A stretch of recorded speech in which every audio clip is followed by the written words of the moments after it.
Hello दोस्तों, I hope आप सब लोग बहुत अच्छे होंगे। दोस्तों आज के टॉपिक में हम बात करने वाले हैं, जब भी हम कोई घर का कंस्ट्रक्शन करते हैं तो उसके लिए हमें क्या है, म्युनिसिपल कॉर्पोरेशन से एक अपना नक्शा पास करवाना होता है, जिसको आप आम भाषा में नक्शा पास करवाना बोलते हैं।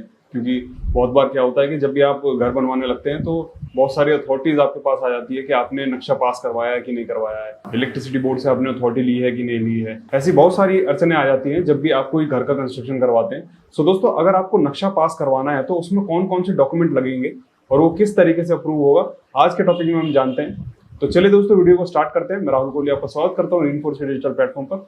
चलिए दोस्तों, वीडियो को स्टार्ट करते हैं।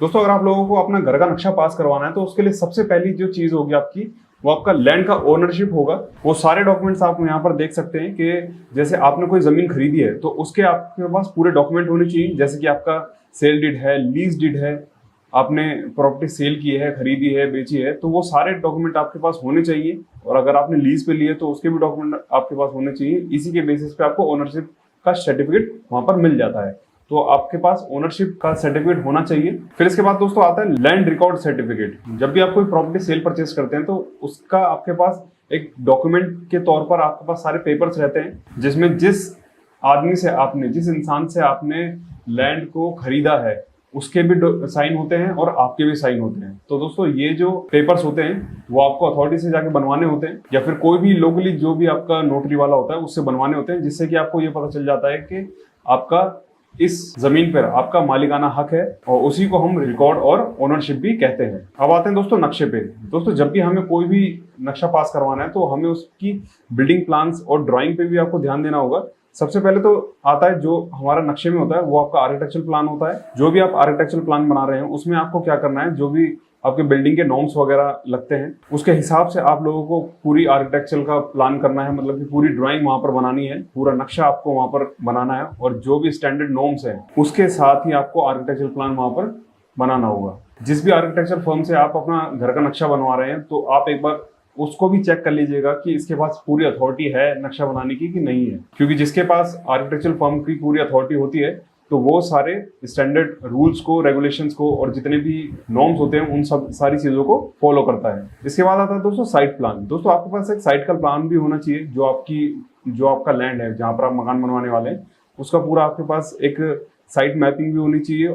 उसका लेआउट और बाउंड्रीज आपको खासकर वहां पर देख लेनी है कि इसकी जो बाउंड्री है, लेआउट है, वो किस तरीके से जा रही है। ऐसा ना हो कि दूसरे के घर में आपकी बाउंड्री जा रही है, कोई आपका अलग से लैंड है, उस लैंड पे कोई और अथॉरिटी तो नहीं है।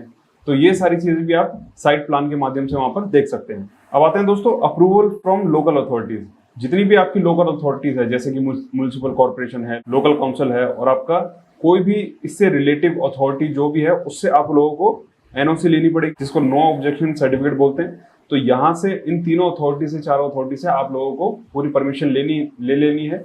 क्योंकि सबसे ज्यादा जो डिमांड होती है वो आपका म्युनिसिपल कॉर्पोरेशन में जाकर ही आपको ये सारी एनओसी लेनी होती है। तो जब भी आप अपना नक्शा पास करवाने जाएं तो आप इन लोकल अथॉरिटीज में एनओसी लेना बहुत ज्यादा जरूरी है। अब आते हैं दोस्तों सर्वे रिपोर्ट पे। एक दोस्तों सर्वे रिपोर्ट भी होती है जो कि आपको किसी भी अथॉरिटी से जाकर आप सर्वे करवा सकते हैं कि मेरे लैंड पर किसी का ओनरशिप तो नहीं है, या फिर किसी और की बाउंड्रीज तो नहीं आ रही है। ऐसा ना हो कि आपने लैंड वहां पर खरीद लिया और आपका आधा हिस्सा आपका डीडीए में जा रहा है, या फिर आपको म्युनिसिपल कॉर्पोरेशन में जा रहा है, या फिर किसी अदर प्रोजेक्ट में जा रहा है। ऐसा बहुत बार होता है कि जब भी हम कोई लैंड खरीदने जाते हैं तो वहां से कहीं पर हाईवे निकल रहा होता है, कहीं पर ब्रिज निकल रहा होता है, और ये चीज का आपको पता नहीं होता है, और वो जमीनें आपको सस्ते में मिल जाती है और आगे जाकर आपको नुकसान झेलना पड़ जाता है। तो आपको पूरा सर्वे वहां पर करवा लेना है कि ये बाउंड्री जो है वो अथॉरिटी की तो नहीं है, मतलब कि मेरा जो घर मैंने अभी परचेज किया है उसकी बाउंड्री मेरे पास ही है कि नहीं है। ऐसा ना हो कि आगे जाके आपको पता लगे कि इसमें आपका कोई हॉस्पिटल का प्रोजेक्ट है, कोई ब्रिज का प्रोजेक्ट है, कोई हाईवे का प्रोजेक्ट है। ऐसा ना हो, इसलिए आपको पूरी सर्वे रिपोर्ट वहां पर देख लेनी है। अब आते हैं दोस्तों compliances with local building codes. दोस्तों, एक लोकल बिल्डिंग कोड होता है, जैसे कि अगर आप कोई भी बिल्डिंग बनाना चाहते हैं तो वो कितनी हाइट की बननी चाहिए, फ्लोर टू फ्लोर हाइट कितना होना चाहिए, जो आपका बाहर आप छज्जा निकालते हैं उसका क्या मेजरमेंट है, ये सारी चीजें आपकी लोकल बिल्डिंग कोड्स में होती है। तो वो आप वहां पर पढ़ सकते हैं और उसी के थ्रू आप अपनी बिल्डिंग बनवा सकते हैं। और उसी के थ्रू दोस्तों आप प्लानिंग भी कर सकते हैं कि मेरे को किस किस स्टेज में कैसे कैसे पैसे देने हैं और कैसे कैसे आपको फ्लोर टू फ्लोर काम करवाना है। तो ये सारी चीजें भी आपको लोकल बिल्डिंग कोड्स के हिसाब से ही वहां पर करवानी है। अब आते हैं दोस्तों अदर सर्टिफिकेट पे। दोस्तों अदर सर्टिफिकेट में आपके पास यूटिलिटी सर्टिफिकेट भी होना चाहिए। दोस्तों बहुत बार ऐसा होता है कि जब भी आपका कोई मकान बन रहा है तो उसमें आपकी अंडरग्राउंड बहुत सारी लाइंस जा रही होती है, जैसे कि आपका यूटिलिटी में आपका ड्रेनेज की लाइन जा रही है, वाटर सप्लाई जा रही है, या फिर आपका कोई बीएसएनएल की लाइन जा रही है, फाइबर की लाइन जा रही है। तो वो भी आपको यूटिलिटी का सर्वे आपको करवा लेना है। यूटिलिटी का आपको पूरा सर्टिफिकेट आपके पास होना चाहिए कि इस अंडरग्राउंड से अगर मैं कोई भी एक्सकेवेशन करवाता हूं तो यहाँ पर कोई भी ना तो पाइपलाइन है, अदर कोई भी फाइबर की लाइन, बीएसएनएल वगैरह ये सब नहीं है। तो इसके हिसाब से आप लोगों को यूटिलिटी का सर्टिफिकेट पूरा तैयार कर लेना है और इसी यूटिलिटी सर्वे का सर्टिफिकेट आप आगे अथॉरिटी में जमा करा सकते हैं। दोस्तों ये सर्वे करवाना बहुत ज्यादा जरूरी होता है, क्योंकि अगर आप ये सर्वे नहीं करवाते हैं और मान लीजिए कि नीचे से आपका कोई वाटर ड्रेनेज की लाइन जा रही है और आप एक्सकेवेशन करवाते हैं और ड्रेनेज की लाइन फट जाती है, तो इसका जो खामियाजा है वो आपको ही भुगतना पड़ेगा। क्योंकि जितने भी जल बोर्ड की टीम होगी या फिर कोई इरिगेशन की टीम होगी तो वो आपके घर को आगे सील भी कर सकती है। इसीलिए आपको यूटिलिटी सर्वे करवाना है और उसका सर्टिफिकेट आपको अथॉरिटी में जमा करा देना है। अब आते हैं दोस्तों आर्किटेक्ट इंजीनियर सर्टिफिकेट। दोस्तों ये क्या चीज है? जब भी दोस्तों हम कोई नक्शा पास करवाते हैं तो इसमें सबसे ज्यादा जो मेन रोल होता है ना वो आपका आर्किटेक्ट इंजीनियर का सर्टिफिकेट होता है। जैसे कि मान लीजिए अगर आपको आर्किटेक्ट का कोई भी प्लान बनवाना है तो आप आर्किटेक्चर के पास जा सकते हैं। फिर आप लोगों को इसमें इस पूरे प्लान में मतलब कि आपके पूरे घर में कितना स्टील लग रहा है, कितना सरिया लग रहा है, इन सब का कैलकुलेशन किसके पास होता है? वो आपका स्ट्रक्चर इंजीनियर करके देता है। तो इसका भी आपके पास सर्टिफिकेट होना चाहिए कि मेरे जो बिल्डिंग है इसमें कितना लोड आ रहा है, कितना लोड जा रहा है। तो ये सारी चीजें आपको कौन बनाकर देता है? ये आपका स्ट्रक्चर इंजीनियर बना के देता है। तो उनकी अथॉरिटी लेना भी बहुत ज्यादा जरूरी है। जो भी आपका आर्किटेक्ट इंजीनियर या फिर स्ट्रक्चर इंजीनियर जो भी आपका अथॉरिटी वाला हो, वो आप वहां से जाकर आप उसकी सील लगा सकते हैं, सिग्नेचर करवा सकते हैं, जिससे कि वो ऑथराइज्ड हो जाए। तो ये सारे डॉक्यूमेंट दोस्तों आप लोगों को कोई भी अगर आप घर का नक्शा पास करवाने जा रहे हैं तो ये सारी चीजें आप लोगों को वहां पर ध्यान रखनी है। तो दोस्तों आपके लिए गुड न्यूज भी है।